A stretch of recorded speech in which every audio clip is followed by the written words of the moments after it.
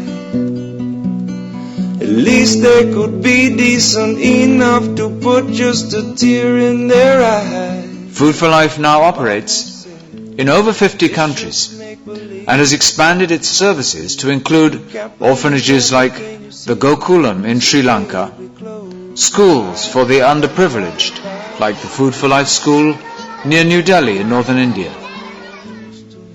cow protection projects throughout the world, and far-reaching environmental initiatives like the Beautiful Farm project in Pati, Brazil.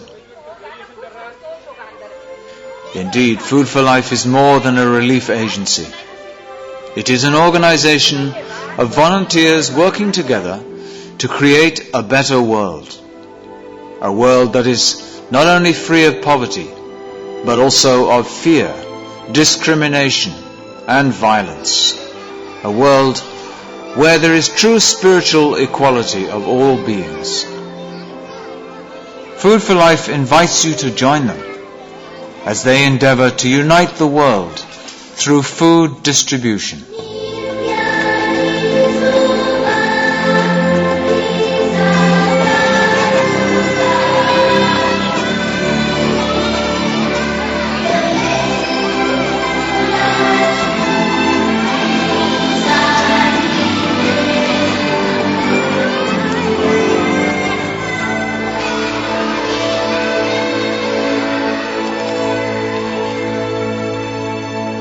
So that's Food for Life in Vrindavan. That's cool. Thank you very much. So that's this is the context. The Food for Life website is ffl.org, and my Food Yoga website is foodyogi.org. That was an old video. There was some film from Akshaya Patra project. Food for Life Global is basically, our agenda is we promote prasadam distribution. So we support anyone that's doing prasadam distribution. Any questions or comments?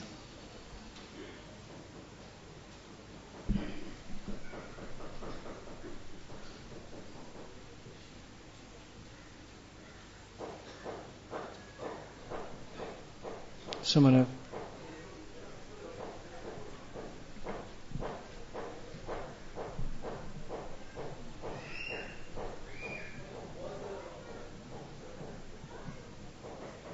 Is it there?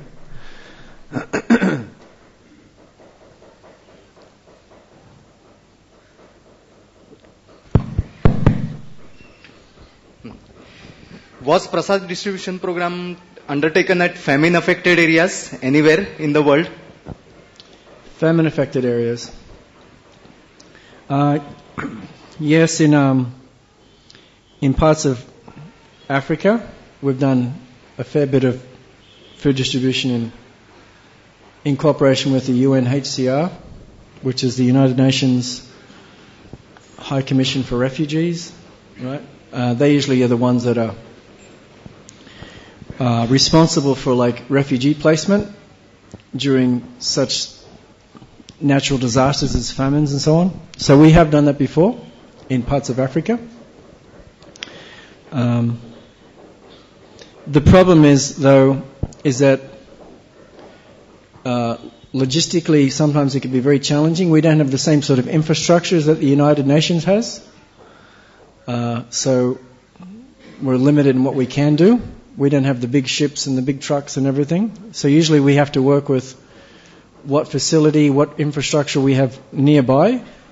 For example, when we did the food relief in Sri Lanka, we worked with the Colombo Temple. When we did food relief in Haiti, remember the earthquake, was it in Haiti?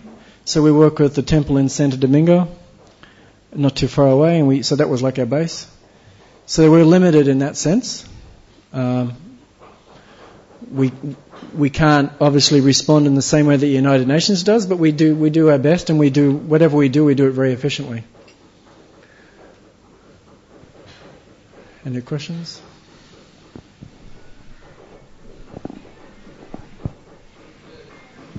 Yep. What's that? Oh, okay. Here's a good question. He says, any food which has the quality of ether. So, ether actually is where we talk about intention. Your intentions, your thoughts. Ether is like the container of all the other elements. And mantra, chanting, intention, this is the ether element. There's no food specifically that has that. Yeah. All foods have combinations of all of these things, but there's one prominent energy in each one of them. As I said, like oranges is mostly fire, but orange also has water. So, any other questions? Well, any other questions? Actually, it's the alchemical reaction. Just to clarify, orange is mostly water, but the alchemical reaction on the body is fire. The reaction on the body is to increase fire. Okay. Someone else? Yes.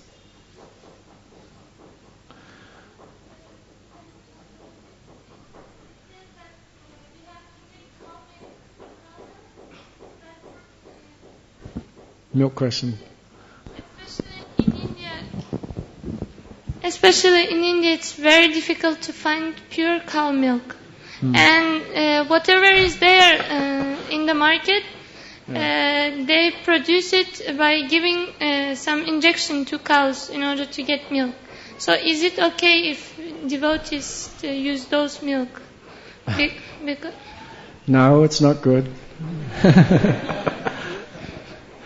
The thing is, what you have to understand, that's a big topic, but you have to understand this. The milk that is glorified in the Vedas, when in the Bhagavatam it says, the cows, udders are just flooding the pastures with milk because they're so happy to see their children. That milk is liquid love. It's pure. It's not the same milk that you get in the store. The milk you buy in the store is completely different to the milk you read about in the Bhagavatam. Because essentially the main difference is this. The cow is giving the milk with love. Whereas the milk that you buy commercially, the milk has been extracted forcibly from the cow. And the cow is generally not respected. It hasn't been given any love or any sort of positive attention or nutrition and so on. And therefore the quality of the milk is inferior. Whereas the cow that is loved, it's fed organic grains, it eats grass, right? It's free to roam the earth. It's not locked in a pen. It's gently milked by hand, and therefore it has the choice whether to give the milk or not. That milk is pure. That's the only milk really, I personally consider it's the only milk that's offerable. But of course Prabhupada had a bit of, it was a bit flexible in this, because back in the early days of ISKCON, we didn't have the infrastructure or the facility to have so much pure milk available. So therefore he allowed the use of commercial milk. But now 40 years later, our standard we should be increasing our standard constantly. We should not be maintaining some standard that we had 40 years ago. So, and I think here in this temple, you're establishing this standard. It's probably the best example of this in the world. So it's very wonderful. Where you're looking to get only pure milk, to use only pure milk for the Lord. The problem with, apart from the fact that the cows are not respected, the quality, the food that they give the cows, particularly in the Western countries, it's horrible. They even give cows in the West ground up cows, chicken manure, cardboard, all sorts of horrible, disgusting things that are just not even really edible, but they give them to the cow because it increases their milk production. They inject them with hormones, they inject them with antibiotics. I think an average cow gets about 2,000 injections in its life. And And then, of course, the food they're giving the cow is genetically engineered, genetically modified, and so on. So, what will be the quality of the milk that cow will produce? It won't be very good. So we should always strive for the highest quality. Krishna should only get the best, right? And I tell the temples, I say, look, you can cut out something else from the budget in order to have more money to provide the best quality milk for Krishna. You know, you probably don't need dried fruit, right? Some dried fruit or something, which can sometimes be very expensive, and you can put that money towards getting Krishna pure milk. Another practical solution in this regard, if we don't have farms which are producing milk nearby, we can go to a farmer and we, as a community, how many people are here today? 200, 300, right? As a cooperative, we can approach the farmer and say, we represent ISKCON Chowpatty, we would like to sponsor 20 of your cows. Don't kill them, we want the milk exclusively for our purposes. And in this way you can get a himsa milk. You tell him what the standards are. We're going to give you, because it's really just a business decision. From their point of view, it's simply a business. They need to run the business. A cow is simply a unit in their business. So if the cow stops producing, they delete that unit. That's the mentality of most of these farmers. Whereas we go to them, we say, look, okay, we want to guarantee you a certain amount of money, a certain amount of income, if you protect the cow and don't kill it. And treat it and respect it in such a way so that it can produce the best quality milk, we'll guarantee you this income. Obviously the farmer will agree with this. And then you can have nice milk available for the community. It's a very simple solution. It requires an inclusive attitude. The problem in ISKCON, what I've seen, my experience, I've been in ISKCON for 30 years, and the problem I've seen is this very exclusive attitude where we tend to think that we are, an elite group of people and no one else is relevant. We have to solve all the world problems in this little organization. Whereas really the attitude we should have is inclusive, where we see that all of us are part of the same family. We happen to be wearing an ISKCON cap. So what? You're still my brother. You're still my sister, and you have something to contribute. You can do something. All of us have been put on this earth. We have some skill, some amazing thing we can offer. We can contribute to society. So if we have this more inclusive attitude, then we can solve all sorts of problems. We can go to the farmers and say, hey, let's work together. Even though you're not a part of ISKCON, it doesn't matter. It really doesn't matter. And this is a wonderful example Gopal Prabhu gave this morning about the Bhagavatam. That was beautiful. He said that if Joan of Arc, wherever Joan of Arc is being glorified, pure devotional service is being glorified, that is Bhagavatam, right? Prabhupada also said this regarding chanting. One time Govinda and Yamuna and Garuda. Is it Yamuna and Garuda? Yamuna there was some controversy. Yamuna is one of the older disciples of Srila Prabhupada. And early on, maybe around 1970, there was some controversy. Back then, there was a real fanatical attitude. If you weren't living in the temple, you were in Maya. If you weren't living in the temple, then you weren't a devotee. I mean, seriously. That was the attitude then. It was very narrow-minded, very fanatical. And Prabhupada, so they approached Prabhupada and they said, Prabhupada, are we part of ISKCON? We're not living in the temple anymore. We're living outside. We're doing our own thing. And Prabhupada says, are you chanting Hare Krishna? I says, yes. Wherever there's chanting Hare Krishna, that's ISKCON. Haribol. Isn't that a very broad understanding of ISKCON? So this is the sort of attitude we have to have. We're all part of the same family. We just happen to be affiliated with this organization, ISKCON. And we like it. That's nice. But we're all ultimately going back to the same place. We're all going back to Krishna. So if we have an inclusive attitude, we can solve all these problems, including the big problem, which is dairy, which is a big problem in ISKCON. It's actually quite a simple solution. Any other questions, or finished? Did we finish? Finish? Everyone happy? Oh, one more question, yeah? Sure.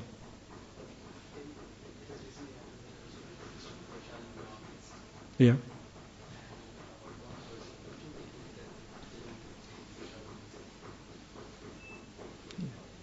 Go. Turn on.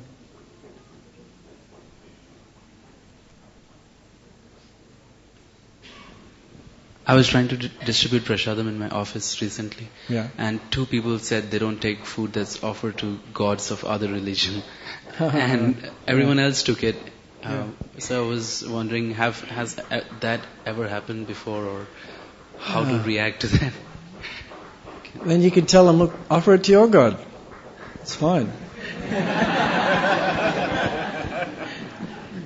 Prabhupada even said this one time. He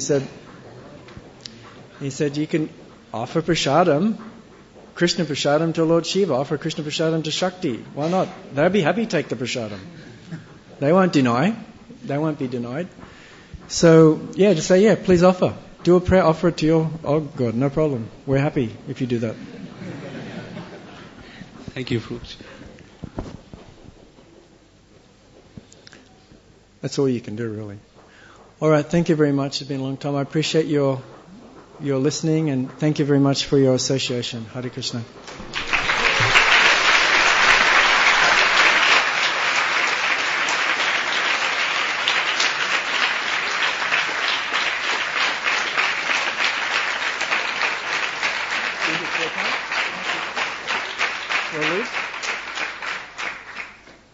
Do we stand up or we sit here and do it? We stand up. I want to stand up. Hare Krishna. So let us thank His Grace Priyavrat Prabhu for his wonderful presentation.